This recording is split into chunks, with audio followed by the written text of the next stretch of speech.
నమస్తే, welcome to prime 9 news. నేను రవి. ఈరోజు వివిధ దినపత్రికల్లో ప్రచురితమైనటువంటి ప్రధాన అంశాలను ఒకసారి చూద్దాం. ముందుగా ఈనాడు దినపత్రిక విషయానికి వస్తే, ఈనాడులో అయితే మాత్రం ముఖ్యంగా అంటే మీరు బ్రతకాలి బ్రో అంటూ ఒక కథనాన్ని అయితే మనం చూడవచ్చు. అంటే దానికి సంబంధించినటువంటి ఒత్తిళ్లు, మానసిక సమస్యలతో వైద్య విద్యార్థుల బలవన్మరణాలు, ఎంతోమందిలో ఆత్మహత్యల ఆలోచనలు, పరిష్కారానికి ప్రభుత్వ కార్యాచరణ, మొదటి ఏడాది వారికి ప్రత్యేక శిక్షణలు అంటూ ఒక బ్యానర్ ఐటెంతో మనం చూడవచ్చు. వారు వైద్య విద్యార్థులు చదువు పూర్తి చేస్తే వైద్యులై అనారోగ్యాలని పారదోలుతారు, ఎంతోమంది ప్రాణాలను నిలబెడతారు, ఎన్నో కుటుంబాల్లో వెలుగులు నింపే దేవుళ్ళు అవుతారు. వాళ్ళు అంటే డాక్టర్లకు కూడా, అంటే ప్రాణాలను నిలిపే డాక్టర్లకు కూడా వాళ్ళు ఒత్తిడికి ఎదుర్కొని మానసికంగా చాలామంది కూడా ఆత్మహత్యలకు పాల్పడుతున్నారు, బలవన్మరణాలకు పాల్పడుతున్నారు.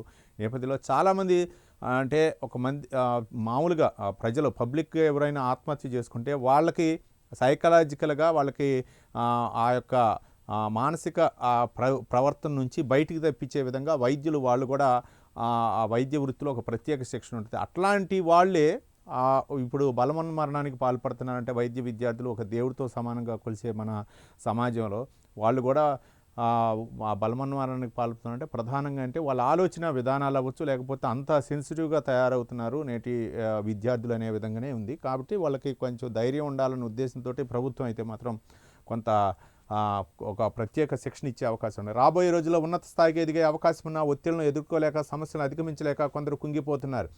చావే శరణ్యం అని భావిస్తున్నారు.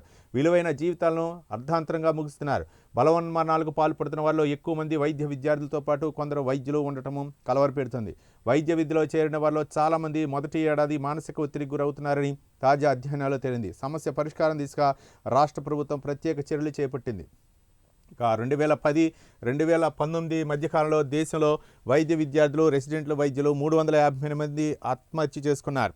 సమస్య ఎక్కడుంది? గత 5 ఏళ్లలో 122 మంది వైద్య విద్యార్థులు ప్రాణాలు తీసుకుంటే 1270 మంది విద్యార్థులు ఒత్తిడి తట్టుకోలేక చదువు మధ్యలోనే మానేశారు. వైద్య విద్యలో చేరేవారు కొత్త వాతావరణానికి అలవాటు పడలేకపోవటం, సీనియర్ల ర్యాగింగ్ లాంటి సమస్యలతో ఇబ్బంది పడుతున్నారు. పాఠ్యాంశాల భారం, తరచూ పరీక్షలు, కుటుంబ సభ్యుల అంచనాలు అందుకోలేక ఆర్థిక ఇబ్బందులతో సతమతమవుతున్నారు. పీజీలకు సరైన సెలవులు లేకపోవడం, క్లినికల్ బాధ్యతలు, వరుస విధులు, సరైన విశ్రాంతి లేకపోవడం ఒత్తిడి పెంచుతోంది. వైద్య కళాశాలలో సరైన కౌన్సిలింగ్, ఫిర్యాదుల పరిష్కార వ్యవస్థలో ఏమిటో సమస్య తీవ్రతరమవుతుంది. మానసిక ఆరోగ్య సిబ్బంది సరైన శిక్షణ ఉన్న నిపుణులు లేక సమస్యలు అయితే మాత్రం వస్తున్నాయి. మనకు క్లియర్ కట్గా తెలుస్తుంది. ఈ మధ్య కాలంలోనే అమెరికా నుంచి ఒక వీసా రాలేదన్న ఉద్దేశంతో పై చదువులకి ఎన్నిసార్లు ప్రయత్నించినా సరే రాకపోతే బలవన్మరణానికి పాల్పడింది. ఆమె MBBS చదివింది, అంటే ఉన్నత స్థాయికి ఎదిగింది, తెలుసు ఆలోచన విధానాలు. కానీ అందరూ నేను 2-3 సార్లు ట్రై చేశాను, ఇక నా బతికేందుకని చెప్పేసి బలవన్మరణానికి హైదరాబాద్లోని ఇట్లాంటి ఘటన జరిగింది. ఇట్లాంటివి ఎన్నో జరుగుతున్నాయి.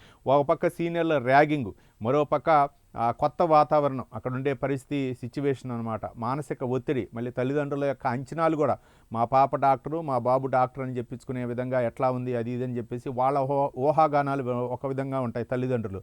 లేకపోతే కంపేర్ చేయటం, పలాని వాళ్ళు డాక్టర్ అయ్యారు చూడండి వాళ్ళ భవిష్యత్తు ఎట్లుందో, మీరు కూడా అట్లా ఉంటే అని చెప్పేసి వాళ్ళని కంపేర్ చేస్తుంటే ఇవన్నీ కూడా తోడై మానసిక ఒత్తిడి పెరగటం, వాళ్ళు బలవన్మరణానికి పాల్పడుతున్నారు అని చెప్పేసి ఒక నివేదిక అయితే వెళ్ళింది. వాళ్ళకి ప్రత్యేక శిక్షణ ఇవ్వాలని చెప్పేసి కొన్ని ముఖ్యంగా కాలేజీలో, మెడికల్ కాలేజీలో అయితే మాత్రం ర్యాగింగ్ జరుగుతుందని చెప్పేసి ర్యాగింగ్ పోతానికి ప్రభుత్వం చర్యలు తీసుకుంటున్నా సరే అక్కడక్కడ కొన్ని ఘటనలు అయితే జరుగుతున్నాయి. ముఖ్యంగా కొన్ని విషయాలు కూడా మనం వార్తల్లో చూసాం. వాటన్నిటిని కూడా నిర్మూలించడానికి, వాళ్ళలో ఒక పరివర్తన తీసుకొచ్చి ఒక మానసిక ధైర్యం పెంచే విధంగా అయితే మాత్రం ప్రభుత్వం చర్యలు తీసుకుంటుందని చెప్పేసి మనం కథనాలు ఆ విధంగా తీసుకోవాలి. ఎందుకంటే ప్రతి ఒక్కళ్ళు కూడా మనిషే, డాక్టర్ అన్నా కూడా మనిషే. కాబట్టి ఆ ఫ్యామిలీ నుంచి సమస్యలు వస్తుంటాయి, మానసికంగా సమస్యలు ఉంటాయి, లేకపోతే ఉంటాయి. కొంతమంది ప్రైవేట్ హాస్పిటల్లో పెట్టి చాలామంది అప్పుల పాలయ్యి అనుకున్న స్థాయిలో వాళ్ళు రాణించలేక మరణించినటువంటి వైద్యులు ఉన్నారు. మరోపక్క చదువు రాణించలేక, లేకపోతే వాళ్ళు చేసినటువంటి అంటే తల్లిదండ్రులని ఒప్పించలేక చనిపోయిన వాళ్ళు ఉంటారు. మరోపక్క ఇద్దరి మధ్య సఖ్యత లేక భార్యాభర్తలు బలవన్మరణానికి పాల్గొన్న అప్పులు పాలై రకరకాలైనటువంటి అంశాలు అయితే మాత్రం ఉంటాయి. వాటన్నిటి కూడా ఒక డాక్టర్ని మనం ఒక దేవుళ్ళలాగా చూస్తాం. అట్లాంటి డాక్టర్లకే ఇట్లాంటి సమస్యలు వస్తున్నాయి అంటే నిజంగా ప్రభుత్వం అయితే మాత్రం వాళ్ళకి శిక్షణా తరగతులు అయితే ఇచ్చే అవకాశాలు ఉన్నాయన్నట్టు మనకు తెలుస్తుంది. ఇక మరో బ్యానర్ ఐటెం చూద్దాం. గ్రీన్ హైడ్రోజన్ హబ్గా ఏపీ, హరిత ఇంధనం అనగానే కాకినాడ గురించి ప్రస్తావించే రోజు వస్తుంది. 2027 జూన్కు 5 లక్షల టన్నుల ఎగుమతి. త్వరలోనే హోప్ ఐలాండ్ నుంచి ఉపగ్రహ ప్రయోగం. ఏఎం గ్రీన్ అమ్మోనియా ప్లాంట్ శంకుస్థాపనలో ఏపీ సీఎం చంద్రబాబు నాయుడు వ్యాఖ్యానించడం. నిన్న భారీ ఎత్తున దాదాపు 18,000 కోట్ల రూపాయలతో అయితే మాత్రం భారీ గ్రీన్ హైడ్రోజన్ ఒక ప్రాజెక్టుకు అయితే నిన్న శంకుస్థాపన చేసింది ఏపీ సీఎం చంద్రబాబు నాయుడు, ఉప ముఖ్యమంత్రి పవన్ కళ్యాణ్ ఇద్దరు కూడా కలిసి దీనికైతే మాత్రం శంకుస్థాపన చేయడం. ఇది దాదాపు భారతదేశంలోనే అతిపెద్ద గ్రీన్ హైడ్రోజన్ ప్రాజెక్టుగా చెబుతున్నారు. మరోపక్క దీనికి సంబంధించినటువంటి అంటే 18,000 కోట్ల రూపాయలతో పెట్టుబడులు పెట్టి దీనికైతే మాత్రం అంటే త్వరలో ఇది అందుబాటులోకి వచ్చే అవకాశాలు ఉన్న నేపథ్యంలో దాదాపు 8,000 మందికి ఉద్యోగ అవకాశాలు కూడా వచ్చే అవకాశాలు ఉన్నాయి. మరోపక్క కాకినాడలో ఇదైతే మాత్రం ఒక ప్రాజెక్టు నిర్మాణానికి అయితే మాత్రం ముఖ్యంగా ఆంధ్రప్రదేశ్కి అయితే మాత్రం ఈ కూటమి ప్రభుత్వం అధికారంలోకి వచ్చిన తర్వాత ఒక పక్క గూగుల్ సంస్థ విశాఖలో పెట్టుబడి, మరోపక్క కాకినాడలో అంటే అన్ని ప్రాంతాలను కూడా అభివృద్ధి చేయాలనే ఉద్దేశంతో అక్కడ ఉన్నటువంటి దాదాపు 500 ఎకరాల్లో దీన్ని విస్తరించే అవకాశాలు ఉన్న నేపథ్యంలో అసలు ఏంటి దీనికి అసలు విధి విధానాలు ఏంటి, అసలు ఇందులో ఏంటి, దాని యొక్క మూలాలు ఏంటి, అవి మొత్తం కూడా ఒకసారి చూద్దాం. రాబోయే రోజుల్లో ఆంధ్రప్రదేశ్ గ్రీన్ హైడ్రోజన్ వ్యాలీగా మారబోతోంది. ముఖ్యమంత్రి చంద్రబాబు నాయుడు అన్నారు. భవిష్యత్తులో గ్రీన్ ఎనర్జీ అంటే ప్రపంచమంతా కాకినాడ గురించి చర్చించుకుంటారని చెప్పారు. 2025 జనవరి 26న గ్రీన్ అమ్మోనియా గ్రీన్ సిగ్నల్ ఇచ్చామని, వచ్చే ఏడాది జూన్ నాటికి కాకినాడ నుంచి 5 లక్షల టన్నుల ఉత్పత్తులను విదేశాలకు ఎగుమతి చేస్తామనే నమ్మకం తనకుందన్నారు.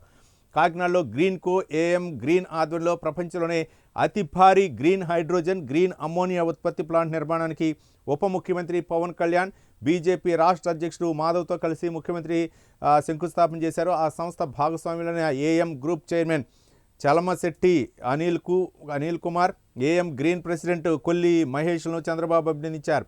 3 విడతలుగా ప్లాంట్ విస్తరణకు లక్ష్యాలు నిర్దేశించుకొని ముందుకు వెళ్తున్నారని, కాకినాడలో 2 గిగావాట్ల ఎలక్ట్రోలైజర్స్ తయారీకి 2,000 కోట్లతో ఖర్చు పెట్టడం మంచి పరిణామన్నారు.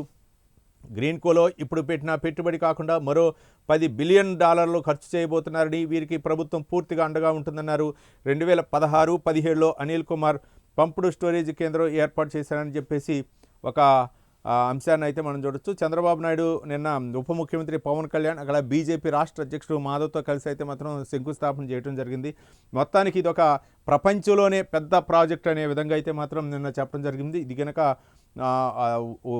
వాడుకలోకి వస్తే మాత్రం దాదాపు 8,000 మందికి ఉద్యోగ అవకాశాలు దొరికే అవకాశం ఉంది. ఇది ఒక మంచి పెట్టుబడుల కోసం దావోస్కు చంద్రబాబు నేటి నుంచి 4 రోజుల పాటు పర్యటన, మొత్తంగా 36 కార్యక్రమాలు, ప్రపంచ ఆర్థిక సదస్సులో దిగ్గజ పారిశ్రామికవేత్తలతో వరుస భేటీలు, దాదాపు కొన్ని వేల కోట్ల రూపాయలు పెట్టుబడులు ఆకర్షించాల్సిన ఉద్దేశంతో పారిశ్రామికవేత్తల సదస్సుకు అయితే మాత్రం అంటే 2 రాష్ట్రాలు కూడా అంటే తెలంగాణ, ఆంధ్రప్రదేశ్ ఎక్కడ అవకాశాలు దొరికితే, ఎక్కడ పెట్టుబడిదారులు ఉంటే వాళ్ళకి వచ్చేటటువంటి అవకాశాలు, వాళ్ళకి ఇచ్చేటటువంటి అవకాశాలు అవ్వచ్చు, లేకపోతే ల్యాండ్, వాళ్ళకి కావాల్సినటువంటి sources, is of doing business, speed of doing business, ఈ 2 ప్రధాన లక్ష్యాలతో ఏపీ ప్రభుత్వం అయితే ముందుకు వెళ్తుంది. అంటే ఇతర రాష్ట్రాలకు అవకాశాలు దక్కకుండా వాళ్ళు ఏదైనా ఇస్తాము అంటే మేము కూడా ఎక్కువ మౌలిక సదుపాయాలు కల్పిస్తాం, మేము ఎక్కువగా మీకు ఇస్తాం. ముఖ్యంగా పెట్టుబడుల్ని ఆకర్షించినప్పుడే ఏ రాష్ట్రం అయినా డెవలప్ అవుతుంది. ముఖ్యంగా వాటికి కావాల్సినటువంటి ఎయిర్పోర్ట్ కనెక్టివిటీ, రోడ్డు కనెక్టివిటీ, మరోపక్క నౌకాయాన కనెక్టివిటీ, ఈ 3 కనుక ఎక్కువగా ఉంటే మాత్రం వాళ్ళకి కావాల్సినటువంటి ల్యాండు, పవరు, వాటరు, ఇవన్నీ కూడా వాళ్ళకి కనుక పారిశ్రామికతలు ఇవ్వటం, ముఖ్యంగా భూమి. ఈ తర్వాత మళ్ళీ ఇంకా ప్రభుత్వం వస్తే మాత్రం ఇంత భూమి ఎందుకు తీసుకున్నారని మళ్ళీ రాజకీయ అంశాలు తెరపైకి వస్తే పెట్టుబడిదారులు ఎనిక్కిపోయే అవకాశాలు ఉన్నాయని చెప్పేసి ఒక అంశం తెరపైకి వస్తున్న తరుణంలో వాళ్ళకి ఒప్పించాలా, ఆ పారిశ్రామికతలను రప్పించాలా, ఏపీలో పెట్టుబడులు పెట్టించాలా, వాటన్నిటిని కూడా డెవలప్ చేయాలా, ముఖ్యంగా యువతకు ఉద్యోగ అవకాశాలు కల్పించాలా. ఇవి ప్రధానమైనటువంటి అంశం. ఇక వ్యాధి నివారణే ప్రధానం, వైద్య రంగంలో దానిపై పెట్టుబడులు పెరగాలి, డాక్టర్లు దీనిపై ఎక్కువగా సమయం వెచ్చించాలి, జబ్బు పడకముందే ఆరోగ్యాన్ని కాపాడుకోవడం అందరి విధి, ఆరోగ్య సంరక్షణపై వైద్యుడు రోగి మాట్లాడుకోవాలి అంటూ ఒక కథనాన్ని అయితే మనం చూడవచ్చు. ముఖ్యంగా ఎలాంటి ఆహారం తీసుకోవాలి, ముఖ్యంగా చాలామంది కూడా ఈ మధ్యకాలంలో కరోనా ముందు, కరోనా తర్వాత, కరోనా వచ్చిన తర్వాత చాలామంది కూడా ఆరోగ్యంపై శ్రద్ధ వహించారు. హార్ట్ అటాక్లు, రకరకాల పరిణామాలు వస్తున్నాయి. కొలెస్ట్రాల్ అవ్వచ్చు, బీపీ అవ్వచ్చు, షుగరు, థైరాయిడ్, ఇట్లాంటి వాటిపై అయితే అవగాహన పెంచి ముందస్తుగానే ఆహార నియమాలు పాటిస్తే వాళ్ళ యొక్క ఇది ఉంటుంది. ముఖ్యంగా డాక్టర్లు పేషెంట్లు కనెక్టివిటీ ఉండాలా, మనసు విప్పి పేషెంట్ కనుక డాక్టర్కి చెప్పగలిగితే డాక్టర్ కూడా వాళ్ళ యొక్క స్థితిగతులు, ముఖ్యంగా వాళ్ళ యొక్క ఆరోగ్య స్థితిగతుల నుంచి వారికి కావాల్సినటువంటి మెడిసిన్ లేకపోతే ఆహార విషయాల్లో కూడా కొంచెం నియమ నిబంధనలు పాటిస్తే వాళ్ళకు కొంచెం అంటే లైఫ్ పెరిగే అవకాశాలు ఉన్నాయని చెప్పేసి ఒక ఐటెంని చూడవచ్చు.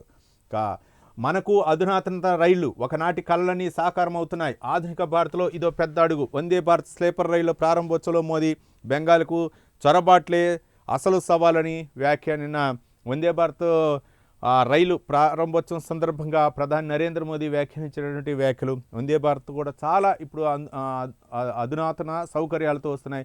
త్వరలో స్లీపర్ క్లాసులు కూడా వచ్చే అవకాశాలు ఉన్న నేపథ్యంలో దానికి సంబంధించినటువంటి డీటెయిల్స్ చూద్దాం. అభివృద్ధి చెందిన దేశాలను గమనిస్తూ మనం అలాంటివి వస్తాయా అని ఒకప్పుడు అనుకునేవాళ్ళమని, ఇప్పుడు ఆ కళ్ళని సాకారం అవుతున్నాయని ప్రధాని నరేంద్ర మోదీ పేర్కొన్నారు. దేశంలో మొట్టమొదటిసారిగా హౌడా గువాహటీల మధ్య నడిచే వందే భారత్ స్లీపర్ ఏసీ రైలును శనివారం మాల్దా టౌన్ రైల్వే స్టేషన్లో ప్రారంభించారు. దీంతోపాటు న్యూ జల్పాయ్గుడి నుంచి నాగర్కోయిల్, తిరుచారపల్లిలకు, అలీపూర్ ద్వార్ నుంచి బెంగళూరు, ముంబై, పన్వేల్కు వెళ్లే 4 అధునాతన అమృత్ భారత్ ఎక్స్ప్రెస్ రైలుకు వర్చువల్గా పచ్చజెండా ఊపారు. గువాహటి నుంచి హౌడాకు వచ్చే వందే భారత్ స్లీపర్ రైలుకు కూడా ఆయన వర్చువల్గా జెండా ఊపారు. పూర్తి ఏసీ పెట్టెలతో నడిచే వందే భారత్ స్లీపర్ రైలు వల్ల ఈ మార్గంలో ప్రయాణం 2.5 గంటలు ఆదా అవుతుంది. పశ్చిమ బెంగాల్లో దాదాపు 3,250 కోట్ల వ్యయమయ్యే వివిధ రోడ్డు, రైలు ప్రాజెక్టులకు మోదీ శంకుస్థాపన ప్రారంభోత్సవాలు చేశారు. ఈ సందర్భంగా మాట్లాడుతూ బెంగాల్లో చేపట్టిన ప్రాజెక్టులు, ముఖ్యంగా నూతన రైలు ఈ ప్రాంత యువతకు సాధికారత కల్పిస్తాయన్నారు. అమెరికా, ఐరోపా కంటే ఎక్కువగా ఉత్పత్తి, రవాణా సదుపాయాలను ఆధునీకరించడంతో పాటు దేశం స్వయం వృద్ధి సాధించేలా చేస్తున్నామని ప్రధాని నరేంద్ర మోదీ చెప్పారు. మొత్తానికైతే మాత్రం స్లీపర్ క్లాస్ వందే భారత్ ఇప్పటి వరకు కూడా సీటింగ్ సిస్టమే ఉన్నటువంటి వందే భారత్ అంటే ఎక్కువగా అంటే హై స్పీడ్ తోటి వెళ్ళేటటువంటి ట్రైన్లు కాబట్టి తర్వాత జెట్ స్పీడ్తో వెళ్ళేటటువంటి ట్రైన్లు కూడా జపాన్ ద్వారా మనం టెక్నాలజీ ద్వారా మనం కూడా జెట్ స్పీడ్తో వెళ్ళేటటువంటి ట్రైన్లు అయితే మాత్రం త్వరలో అందుబాటులోకి రావడం. ఇప్పుడు అయితే పూర్తి ఏసీ బోగీలతోనే ఈ వందే భారత్ రైలు వచ్చినాయి. ఇవన్నీ కూడా ఆటోమేటిక్ సిస్టమ్, డోర్లు ఒకసారి క్లోజ్ అయితే మాత్రం మళ్ళీ స్టేజ్ వచ్చే వరకు మన దిగే వరకు కూడా ఇవి ఓపెన్ అవ్వవు. పూర్తి ఏసీతో ఉంటాయి, హై స్పీడ్తో ఉంటాయి. రకరకాలుగా అంటే అత్యాధునికమైనటువంటి సాంకేతిక పరిజ్ఞానంతో అయితే మాత్రం ఈ ట్రైన్ని ప్రవేశపెట్టడం జరిగింది. టికెట్ రేటు కూడా మామూలు ధర కంటే ఎక్కువగా ఉండే అవకాశాలు ఉన్నాయి. మరోపక్క మొన్నటి వరకు కూడా మనం చూసాం సీటింగ్ సిస్టమే ఉంది. ఇప్పుడైతే మాత్రం స్లీపర్ ఏసీ వందే భారత్ రైలు రావటం నిజంగా చాలామందికి కూడా అంటే వెళ్ళాలి అనుకోను, సుదూర ప్రయాణం వెళ్ళాలనుకో దాదాపు ఎక్కడికైనా సరే 2-3 గంటల సమయం, ఒక 6 గంటల ప్రయాణం మామూలు ట్రైన్లో ప్రయాణిస్తుంటే వందే భారత్లో అయితే మాత్రం 3 గంటలే ప్రయాణించడంలోనే వాళ్ళ గమ్యస్థానాలు చేరే అవకాశాలు ఉన్నాయి. మరోపక్క ప్రధాని అంటే పశ్చిమ బెంగాల్లోనే ఆయన మాట్లాడటానికి కారణం ఏంటంటే అది రానున్న ఎన్నికలు ఉన్నాయి బెంగాల్లో, పశ్చిమ బెంగాల్లో. ఈ నేపథ్యంలోనే అక్కడ కొంచెం మోదీ అయితే మాత్రం కొంచెం అంటే బీజేపీ కూటమి ప్రభుత్వం అయితే మాత్రం కన్నేసించింది అనుకోవచ్చు. అక్కడ ఎట్లా అయినా సరే గెలవాలన్న ఉద్దేశంతో అక్కడ బంగ్లాదేశ్ నుంచి ఇతర దేశాల నుంచి కూడా చొరబాటుదారులు వస్తున్నారు. వాళ్ళని అక్కడ ఉన్నటువంటి ప్రభుత్వం అయితే మాత్రం వాళ్ళని కొంచెం ఎంకరేజ్ చేస్తుంది, ఓటు బ్యాంకు ద్వారా అనే విధంగా కూడా ఉంది. ఈ మధ్య ఓటు సర్వే కూడా SIR అయితే మాత్రం అక్కడ నిర్వహిస్తున్నారు. ఏ విధంగా ఉంటుంది అనేది ఈ కోవలోనే కొంచెం రవాణా పరంగా కొన్ని అభివృద్ధి కార్యక్రమాలు అయితే మాత్రం కేంద్ర ప్రభుత్వం చేపడుతుంది. ఈ కోవలోనే వందే భారత్ రైళ్ళకైతే మాత్రం ప్రధాని నరేంద్ర మోదీ అయితే మాత్రం జెండా ఊపి ప్రారంభించారు. ఈ అంశంతో పాటు అక్కడ ఉన్నటువంటి ప్రభుత్వంపై కూడా కొంచెం విమర్శనాస్త్రాలు సంధించారు అనుకోవచ్చు. జాతీయ రహదారం యోగం ఎప్పుడు అంటూ కేంద్రం వద్ద 31 R&B రోడ్ల ప్రతిపాదనలు 4.5 ఏళ్లుగా ఒక్క రోడ్డుకు NHC భాగ్యం లేదు. ఆ రోడ్లు జాతీయ రహదారులు అయితే మారనున్న రూపురేఖలు, ప్రమాదాలు తగ్గించేలా విస్తరణ, బైపాస్ల నిర్మాణానికి వీలు. ప్రకాశం జిల్లా చీమకుర్తి వద్ద రహదారి దుస్థితి అంటూ ఒక కథనాన్ని అయితే మనం చూడవచ్చు. మొత్తానికైతే మాత్రం గుంటూరు నుంచి నారాకోడూరి, చేబ్రోలు, పొన్నూరు మీదుగా బాపట్ల వరకు ఉన్న రోడ్డు రహదారిలో రోజుకు సగటున 33,879 పాసింజర్ యూనిట్లు రాకపోకలు సాగిస్తున్నాయి. గుంటూరు వద్ద కోల్కతా చెన్నై హైవేని, బాపట్ల వద్ద కత్తిపూడి ఒంగోలు హైవేని అనుసంధానం చేసింది. దీన్ని జాతీయ రహదారిగా గుర్తించి 4 వరుసలుగా విస్తరించాలి, కానీ కేంద్రం నుంచి స్పందన లేదంటూ ఒక కథనాన్ని అయితే మనం చూడవచ్చు. ముఖ్యంగా జాతీయ రహదారులుగా గుర్తించి ఆ రోడ్ల విస్తరణ చేపట్టాలని చెప్పేసి అక్కడైతే మాత్రం వాళ్ళు ప్రధానంగా స్థానికంగా అయితే మాత్రం కోరుతున్నారు. ఎక్కువగా దాదాపు 33,000 వాహనాలు రోజుకి ఆ రద్దీ కొనసాగుతున్న నేపథ్యంలో అయితే మాత్రం దాన్ని జాతీయ రహదారిగా గుర్తించాలని చెప్తున్నారు. ఇక మరో దినపత్రిక సాక్షి విషయానికి వస్తే మాత్రం బాబు యూటర్న్ రీసర్వేపై దొంగ ఆట అంటూ ఒక భారీ బ్యానర్ ఐటమ్ అయితే మాత్రం సాక్షి దినపత్రికలో ప్రచురించింది. మొత్తానికి కూటమికి వ్యతిరేకంగా ఎప్పుడూ అయితే మాత్రం ఇక్కడ ప్రభుత్వానికి వ్యతిరేకంగా ఉంటాయి. దానికి అసలు ఏమిటి వాళ్ళ యొక్క అంశాలు ఏంటి, తదితర అంశాల గురించి. రీసర్వేపై దొంగ ఆట, భూముల రీసర్వే చేసింది ఎవరు, క్రెడిట్ చోరీ కోసం పాకులాడుతుంది ఎవరు, రీసర్వే పేరుతో భూములు దోచుకుంటున్నారని నాడు దుష్ప్రచారం చేసింది చంద్రబాబే. అప్పుడు సర్వేను అడ్డుకొని ఇప్పుడు అదే సర్వే క్రెడిట్ కొట్టేసే ప్రయత్నం. జగన్ ప్రభుత్వం చేసిన సర్వేకు కేంద్రం 400 కోట్ల రూపాయలు ఇస్తే అవి తన వల్లే వచ్చాయని చంద్రబాబు ప్రచారం చేశారు. దేశ చరిత్రలో ఇంత దిక్కుమాలిన ప్రభుత్వం ఉండదంటున్న రెవెన్యూ రంగ నిపుణులు. వాళ్ళు అన్నారో లేరో తెలియదు, కానీ మొత్తం అయితే మాత్రం నిపుణులు వాళ్ళ మీద వేశారు. రీసర్వేకు అంకురార్పణ చేసి విజయవంతంగా నిర్వహించింది జగన్ ప్రభుత్వం. సర్వే కోసం దేశ చరిత్రలో తొలిసారి 15,000 మంది సర్వేర్ల నియామకం, అత్యాధునిక టెక్నాలజీతో తొలిసారి డ్రోన్లు, రోవర్లు, విమానాల వినియోగం, భూములకు జియో హద్దులు, పట్టాదారు పాస్ పుస్తకాలపై QR కోడ్లు. వైఎస్ జగన్ ప్రభుత్వం చేసిన సర్వేను రోల్ మోడల్గా తీసుకున్న కేంద్రం. దీంతో అధికారంలోకి రాగానే యూటర్న్ తీసుకున్న బాబు రీసర్వే క్రెడిట్ చోరీ చేస్తూ అది తనదిగా చెప్పుకునే ప్రయత్నం అంటూ సాక్షి దినపత్రికలో ప్రధాన అంశంగా నాడు వైఎస్ జగన్మోహన్ రెడ్డి అప్పుడు ముఖ్యమంత్రిగా ఉన్న టైంలో ఆయన భూరక్ష అంటూ శంకుస్థాపన చేస్తున్నటువంటి ఒక రాయిని మనం చూడొచ్చు. 2020లో శాశ్వత భూహక్కు భూరక్ష ప్రారంభిస్తున్న అప్పటి సీఎం వైఎస్ జగన్మోహన్ రెడ్డి అంటూ మనకు చూడవచ్చు. సర్వే రాళ్లపై నవరత్నాల లోగో వేస్తే రాజకీయ లబ్ధి కోసం నాడు బాబు దుష్ప్రచారం చేశారు. ఇక సీఎంఓ నుంచి పంచాయతీ కార్యాలయం వరకు అన్ని చోట్ల ఈ లోగోతో ఫోటో, దాన్నే సర్వే రాళ్లపై వాటర్ మార్క్గా ముద్రిస్తే తప్పు అంటూ విష ప్రచారం. సర్వే చేయకముందు చేసిన తర్వాత పరిస్థితి తెలిసేందుకే ఫోటో ముద్రణ.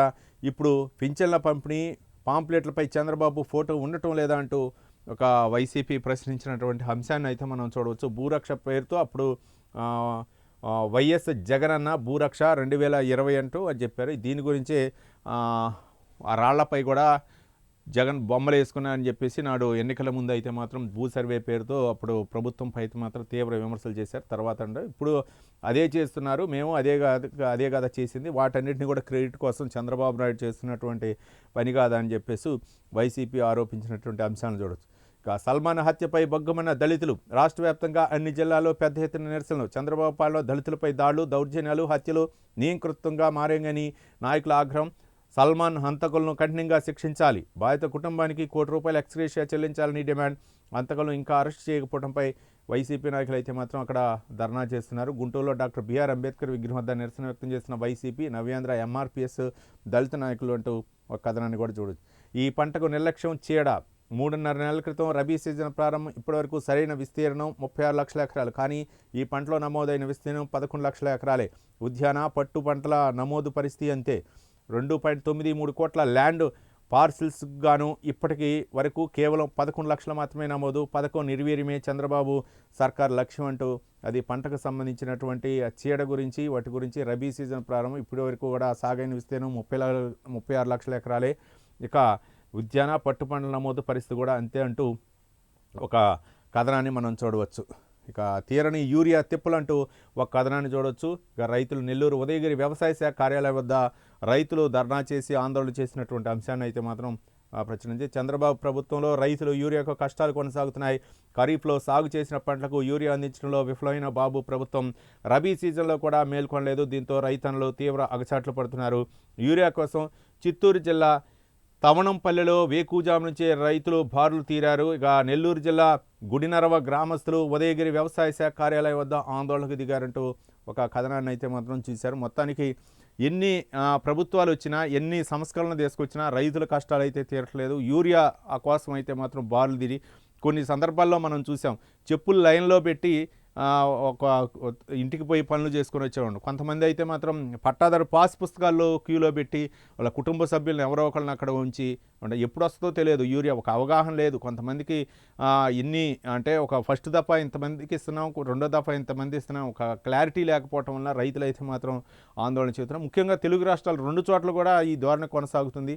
దీన్ని నియంత్రించాలని చాలామంది వ్యవసాయవేత్తలు అవ్వచ్చు, లేకపోతే రైతులు అవ్వచ్చు, రైతు సంఘాలు కూడా తీవ్ర ఆందోళన వ్యక్తం చేసిన యూరియా అయితే మాత్రం వాళ్ళకి సకాలంలో ఇవ్వాలి. ఎక్కువ ఉండి ఏం చేసుకుంటారు రైతులు, వాళ్ళకి కావాల్సినంత యూరియా, వాళ్ళకి కావాల్సినటువంటి ఎకరానికి ఇన్ని బస్తాలని చెప్పేసి ఒక క్రమ పద్ధతి ప్రకారం ఇస్తే వాళ్ళకి ఇబ్బందులు ఉండవు. కానీ ఎప్పుడు వస్తుందో తెలియదు, ఎప్పుడు లారీ వస్తుందో లోడ్ వస్తుందో తెలియదు, ఎప్పుడు ఇదవుతుందో బ్లాక్ మార్కెట్లో అమ్ముతున్నారని ఆవేదన వ్యక్తం చేస్తున్నారు. కాబట్టి దీన్ని ప్రభుత్వం అయితే మాత్రం పునరాలోచించాలా. అసలు ఏంటి అంటే వాళ్ళ కష్టాలు ఏంటి, వాళ్ళకి ఏ సమయంలో ఒక క్లారిటీ ఉండాలి కదా. ఏ సమయంలో మనం యూరియా అందజేయాలి, ముందస్తుగానే యూరియా తీసుకోవటం, కేంద్ర ప్రభుత్వంతో మాట్లాడటం. మరొకసారి కొంతమంది ఏదో అంటే పక్కన అంటే ఉక్రెయిన్ లేకపోతే రష్యా యుద్ధం వలన యూరియా ఆగిపోయిందని చెప్పేసి కొన్ని అంశాలు కూడా తెరపైకి వస్తున్నాయి. అసలు ఏంటి దీనికి కథ ఏంటి, ఇక రైతులకు ఎందుకు అందించలేకపోతున్నాం అనే అంశాలను అయితే మాత్రం కొంచెం అధికారులు అయితే మాత్రం క్షుణ్ణంగా ఈ సమస్యను అయితే మాత్రం పరిశీలించాలని మనం కోరుకుందాం. రైట్. మరో దినపత్రిక ఆంధ్రజ్యోతి విషయానికి వస్తే మాత్రం ఆంధ్రజ్యోతిలో బ్యానర్ ఐటెంగా ఒక భారీ ఐటెంను అయితే మాత్రం ప్రచురించింది. హైడ్రోజన్ వ్యాలీగా ఏపీ అంటూ మనం ఇంతకుముందు కూడా చదువుకున్నాం. నిన్న కాకినాడలో అయితే మాత్రం ముఖ్యమంత్రి చంద్రబాబు నాయుడు, ఉప ముఖ్యమంత్రి పవన్ కళ్యాణ్, బీజేపీ రాష్ట్ర అధ్యక్షుడు మాధవ్ సారథ్యంలో అయితే మాత్రం శంకుస్థాపన కార్యక్రమం జరిగింది. గత ప్రభుత్వంలో వేధింపులే, పారిశ్రామికవేత్తలను వైసీపీ నేతలు భయపెట్టారు, సమీక్షల పేరుతో విద్యుత్ ఒప్పందాలు ఆపేశారు, గ్రీన్ అమ్మోనియా ఉత్పత్తిలో ప్రపంచంలోకి రాష్ట్ర ప్రగతి, డిప్యూటీ సీఎం పవన్ కళ్యాణ్ వ్యాఖ్యానించినటువంటి వ్యాఖ్యలు, గ్రీన్ ఎనర్జీ రంగంలో రాష్ట్రం పరుగులు, బీజేపీ రాష్ట్ర అధ్యక్షుడు మాధవ్ వ్యాఖ్యానించినటువంటి వ్యాఖ్యలకు చూడవచ్చు. మొత్తానికి ఇది ఈ యొక్క గత ప్రభుత్వంలో వేధింపులే, పారిశ్రామికవేత్తలను వైసీపీ నేతలు భయపెట్టారు. ఇది ఒక అంశాన్ని మనం కొంచెం క్షుణ్ణంగా పరిశీలిస్తే, ఎప్పుడైనా సరే ఏదైనా సరే పారిశ్రామికవేత్తలు రావాలంటే ఒకసారి ఒక ప్రాజెక్టు ఒక 4 సంవత్సరాల్లో అది నిర్మాణం అవుతుంది అనుకున్నప్పుడు 1 సంవత్సరం లేట్ అవ్వచ్చు, లేకపోతే అనుకున్న సమయానికి కూడా కంప్లీట్ అయ్యేటటువంటి అవకాశాలు ఉంటాయి. గతంలో మనం చూసాం, లూలు మాల్ విశాఖలో ఒక భారీ ప్రాజెక్టుగా అప్పుడు కూటమి ప్రభుత్వం అధికారంలో ఉన్నప్పుడు, చంద్రబాబు నాయుడు ముఖ్యమంత్రిగా ఉన్నప్పుడు అక్కడ స్థలాన్ని ఇచ్చారు. తర్వాత జగన్ అధికారంలోకి వచ్చిన తర్వాత ఆ లూలు మాల్ అనేది హైదరాబాద్కి తరలి రావడం జరిగింది. ఎందుకనంటే అక్కడ ఏర్పాటు విషయంలో అవ్వచ్చు, అనుమతుల విషయంలో అవ్వచ్చు, లేకపోతే స్థలం విషయంలో అవ్వచ్చు, మరోపక్క అక్కడ ప్రభుత్వం వాటిపై ఫోకస్ పెట్టే విధానాలు అవ్వచ్చు, వాటన్నిటి కూడా పక్కన తెలంగాణకు వెళ్ళిపోవడం జరిగింది. అట్లానే మరోపక్క కియా కంపెనీలు కూడా అప్పుడు కొన్ని విమర్శలు వచ్చాయి. కొంత భూభాగం మీకు అన్ని ఎకరాలు ఎందుకు, అన్ని వందల ఎకరాలు ఎందుకు, కొన్ని వందల ఎకరాలు మీకు అవసరం లేదని చెప్పేసి అక్కడ ఇవ్వటం జరిగింది. ఇట్లా రకరకాలుగా అయినమాట. మరోపక్క గల్లా జయదేవ్ చేరిన అమర్ రాజా బ్యాటరీస్ కూడా అక్కడ నుంచి హైదరాబాద్కి తల్లి రావడం జరిగింది. దాదాపు 2,000 కోట్ల రూపాయలతోటి మహబూబ్ నగర్, జడ్చర్ల ప్రాంతాల్లో తెలంగాణ ప్రభుత్వం అయితే మాత్రం అప్పటి తెలంగాణ బీఆర్ఎస్ ప్రభుత్వం వాళ్ళకి అవకాశం ఇవ్వటం జరిగింది, భూమిపై శంకుస్థాపన చేయడం జరిగింది. కేటీఆర్ స్వయంగా ఉండి ఇట్లా, ఎందుకంటే ఒక రాష్ట్రంలో ఉన్నటువంటి మౌలిక సదుపాయాలు కనుక కల్పించలేకపోతే మాత్రం పక్క రాష్ట్రాలకు వెళ్ళే అవకాశాలు ఉంటాయి, ఎక్కడ అవకాశాలు ఉన్నాయి. కానీ వచ్చినటువంటి అవకాశాలని తర్వాత వచ్చినటువంటి ప్రభుత్వాలైనా సరే వాళ్ళకి కావలసినటువంటి వాళ్ళ అంటే వాళ్ళ ఒక విధంగా చెప్పాలంటే వాళ్ళపై గనక ఏదైనా సరే ఒత్తిడి తీసుకొచ్చి వాళ్ళని గనక ఇబ్బంది పెడితే మాత్రం పక్క రాష్ట్రాలకు వెళ్ళే అవకాశాలు ఉంటాయి. కాబట్టి ప్రభుత్వాలు మారితే మా పరిస్థితి ఏంటని చెప్పేసి చెప్పుకునే పరిస్థితిని చంద్రబాబు నాయుడు వివరించారు. తావోస్ అవ్వచ్చు, లేకపోతే పారిశ్రామికవేత్తల సదస్సు అవ్వచ్చు, ఇక్కడ విశాఖలో జరిగిన పారిశ్రామికవేత్తలు అవ్వచ్చు, లేకపోతే మిగిలినటువంటి ఏ పారిశ్రామికవేత్తల సదస్సులైనా సరే ఇదే ప్రశ్న లేవనెత్తున్నారు. మీరున్నారు, ఓకే మేము పెట్టుబడి పెడతాం, తర్వాత ప్రభుత్వం మారి వేరే వాళ్ళు వస్తే ఏంటి మా పరిస్థితి అనే విధంగా డౌట్ క్రియేట్ చేస్తున్నారు. వాటికి భరోసా ఇచ్చే మేము తీసుకొస్తున్నాం, కాబట్టి వాటన్నిటిని కూడా పక్కన పెట్టండి ఆ డౌట్లు అని చెప్పేసి చంద్రబాబు నాయుడు చాలా సందర్భాల్లో చెప్పారు. రైట్. మరొక అంశం, సాయిరెడ్డికి ఈడీ సమన్లు. మాజీ రాజ్యసభ సభ్యుడు 1,000 కోట్ల లిక్కర్ స్కామ్లో వైసీపీ మాజీ ఎంపీకి పిలుపు. దాని గురించి అయితే మాత్రం ఒకసారి క్షుణ్ణంగా చూద్దాం. ఈ నెల 22న విచారణకు రావాలంటూ నోటీస్ జారీ. ఇప్పటికే విచారించిన సిట్ అధికారులు స్కామ్ సంగతులు తెలిపిన సాయిరెడ్డి, కేసిరెడ్డి కీలకమని నాడు వెల్లడి. ముడుపులను దేశం దాటించారన్న సాయిరెడ్డి, విజిల్ బ్లోయర్ అవుతానంటూ అభ్యర్థన. మొత్తానికైతే మాత్రం 1,000 కోట్ల రూపాయల లిక్కర్ స్కామ్లో అయితే మాత్రం మాజీ ఎంపీ విజయసాయిరెడ్డికి అయితే మాత్రం, విజయసాయిరెడ్డి అంటే ముందుగానే రిజైన్ చేయటం, గతంలో అయితే మాత్రం కీలకంగా మన జగన్కి వ్యవహరించారు, మనందరికీ తెలుసు. తర్వాత విశాఖ ఉత్తరాంధ్ర ఇన్ఛార్జిగా వేశారు, తర్వాత నెల్లూరు ఎంపీ అభ్యర్థిగా కూడా పోటీ చేశారు. ఒక విధంగా చెప్పాలంటే ఆయన రాజ్యసభ 2 సార్లు రాజ్యసభ కూడా వైసీపీ అయితే మాత్రం అవకాశం కల్పించింది. ఇప్పుడైతే మాత్రం మరి ఆయన స్వచ్ఛందంగానే రాజీనామా చేయటం, వైసీపీ విమర్శలు చేయటం, తర్వాత రకరకాల పరిణామాలు జరిగాయి. ఇప్పుడైతే మాత్రం 1,000 కోట్ల రూపాయల లిక్కర్ స్కామ్లో వైసీపీ మాజీ ఎంపీకి అయితే మాత్రం పిలుపు అంటూ సిట్ ఇప్పటికే విచారణ జరిపినట్లు తెలుస్తుంది. ఏంటి దానికి వైసీపీ ప్రభుత్వం జరిగిన భారీ లిక్కర్ స్కామ్లో ఆ పార్టీ మాజీ కీలక నేత విజయసాయిరెడ్డికి ఎన్ఫోర్స్మెంట్ డైరెక్టర్ సమన్లు జారీ చేసింది. ఈ నెల 22వ తేదీన హైదరాబాద్ ఈడీ కార్యాలయంలో విచారణకు హాజరు కావాలని తెలిపింది. మద్యం వ్యాపారం నుంచి భారీ స్థాయిలో కమిషన్లు, ఆ సొమ్ము అక్రమ మార్గంలో విదేశాలకు మళ్లింపు వెనకున్న వాస్తవాన్ని వెలికి తీసేందుకే ఈడీ నడుం బిగించింది. అందులో భాగంగా విజయవాడ జైల్లో ఉన్న ప్రధాన నిందితుడు రాజ్ కసిరెడ్డిని గతంలో ప్రశ్నించిన ఈడీ డిస్టిలరీ యజమానులు, మధ్యవర్తులను సైతం విచారించి ఏపీ బేవరేజ్ కార్పొరేషన్లో జరిగినటువంటి అవకతవకలు అవ్వచ్చు, మొత్తానికి అయితే మాత్రం సామాన్లు అయితే మాత్రం వెళ్ళాయి. 22న అయితే మాత్రం విచారణకు రావాలి. ఆ విచారణలో మరి ఏంటి ఎలాంటి అంశాలు తెరపైకి ఇప్పటికే విచారించింది.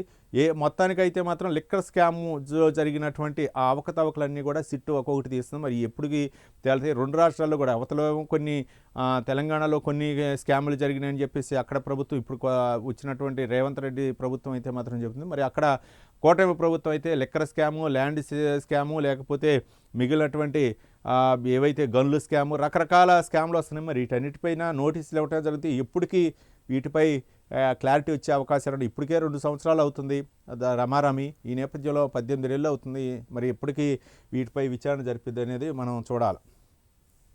మొత్తానికి విజయసాయిరెడ్డికి నోటీసులు ఇవ్వటం అయితే మరి దీని వెనక ఆయన ఏం చెప్తారు, మరో పక్క ఎవరి పేర్లు చెప్పే అవకాశాలు ఉన్నాయి. ఇప్పటికే చాలామంది 15 నుంచి 20 మంది దాకా అయితే మాత్రం లిక్కర్ స్కామ్లు అయితే మాత్రం సిట్ అధికారులు అరెస్ట్ చేయడం జరిగింది. వారి నుంచి నమోదు చేసి ఇదిగాక ఇంకొక మద్యం అంటే నకిలీ మద్యం కుంభకోణంలో కూడా చాలామంది వైసీపీ నేతలు, మాజీ మంత్రి కూడా అరెస్ట్ చేసినటువంటి సందర్భాలు మనం చూసాం.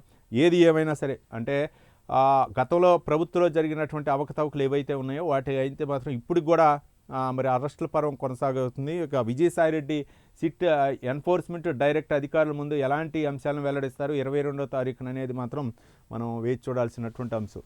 ఇక మరో దినపత్రిక వెలుగు దినపత్రిక విషయానికి వస్తే మాత్రం రేవంత్ రెడ్డి హాట్ కామెంట్స్ అయితే మాత్రం కొనసాగిస్తుంది. తెలంగాణలో అయితే మాత్రం ఇంకా ఆయన గురించి మనం చెప్పాల్సినది, మీ సీఎం కుర్చీ మీ అయ్య జాగీరా అంటూ మాత్రం ఆయన కొంచెం అగ్రెసివ్గా మాట్లాడినటువంటి మాటలు అయితే మనం చూడవచ్చు. 2 ఏళ్లకే నన్ను దిగిపో అంటున్నారు సీఎం రేవంత్ రెడ్డి. 4 కోట్ల మంది ప్రజలు ఆశీర్వదిస్తే కూర్చున్నా, మీరు చెప్తే దిగిపోతానా అంటూ అయితే మాత్రం కొంచెం హార్ష్గా మాట్లాడినటువంటి వ్యాఖ్యలు మనం చూడవచ్చు.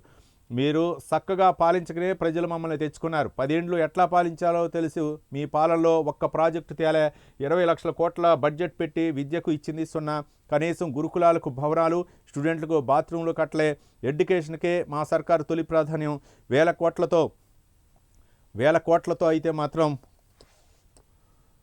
ఇంటిగ్రేటెడ్ స్కూల్లో కడుతున్నాం. నడుము విరిగి ఫామ్ హౌస్లో ఉన్న కేసీఆర్ నాకు శత్రువు కాదు, పేదరికమే తన అసలైన శత్రువని కామెంట్.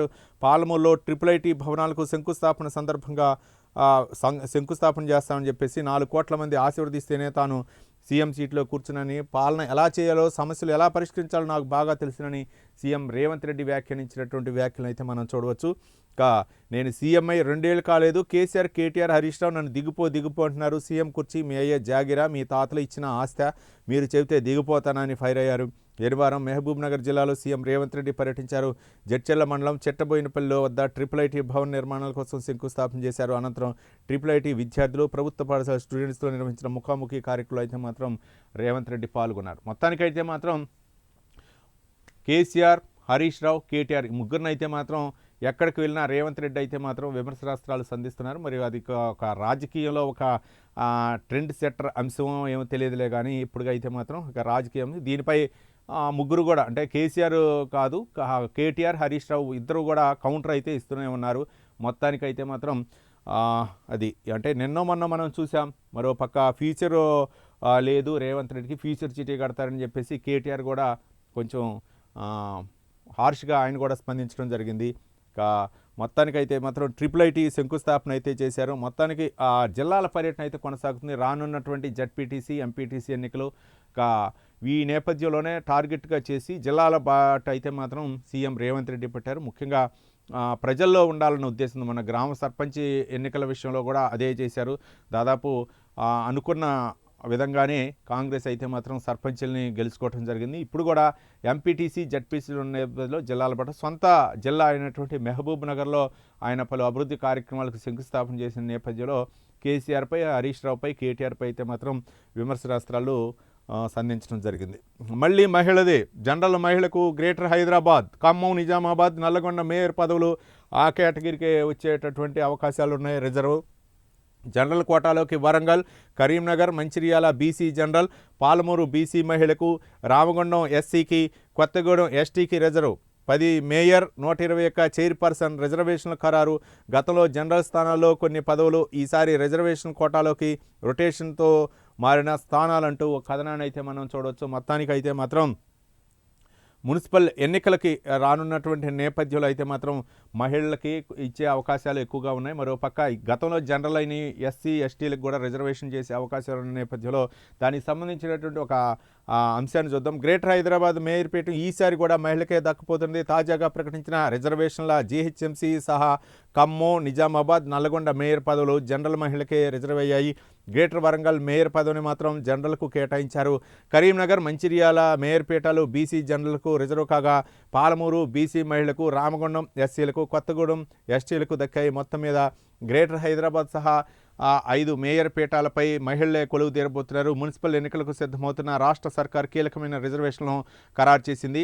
రాష్ట్ర వ్యాప్తంగా ఉన్న 10 మేయర్, 121 మున్సిపల్ చైర్పర్సన్ వార్డుల వారీగా రిజర్వేషన్లను CDMA కమిషనర్ శ్రీదేవి ప్రకటించారు. ఎస్సీ ఎస్టీ బీసీలకు 50% రిజర్వేషన్లు కేటాయించగా మిగతా 50% సీట్లు జనరల్కు కేటాయించారు.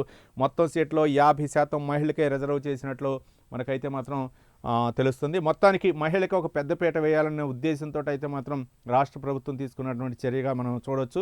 ముఖ్యంగా హైదరాబాద్ సహా మేయర్ పీఠాలన్నీ కూడా మహిళలకి, అలాగే ఎస్సీ ఎస్టీ బీసీలకు అయితే మాత్రం కేటాయించినట్లుగా మనకు తెలుస్తుంది.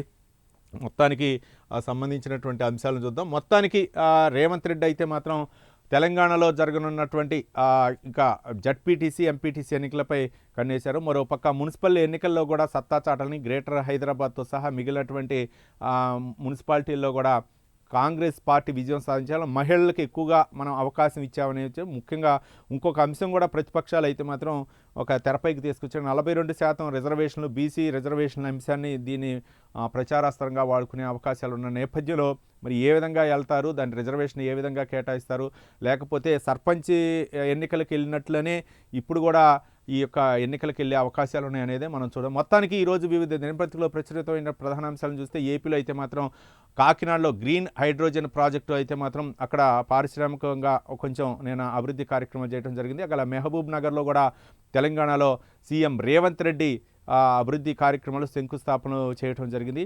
మరోపక్క వందే భారత్ ట్రైన్లు అయితే మాత్రం ప్రధాని నరేంద్ర మోదీ బెంగాల్లో ప్రారంభించడం జరిగింది.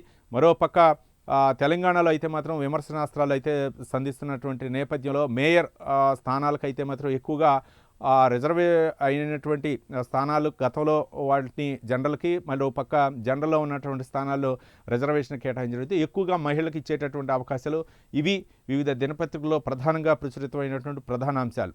రేపు ఇదే సమయానికి మళ్ళీ వివిధ దినపత్రికలో ప్రచురితమైన ప్రధాన అంశాలతో మళ్ళీ కలుద్దాం. చూస్తూనే ఉండండి ప్రైమ్ 9 న్యూస్. నిజం ఇదే మా నిజం.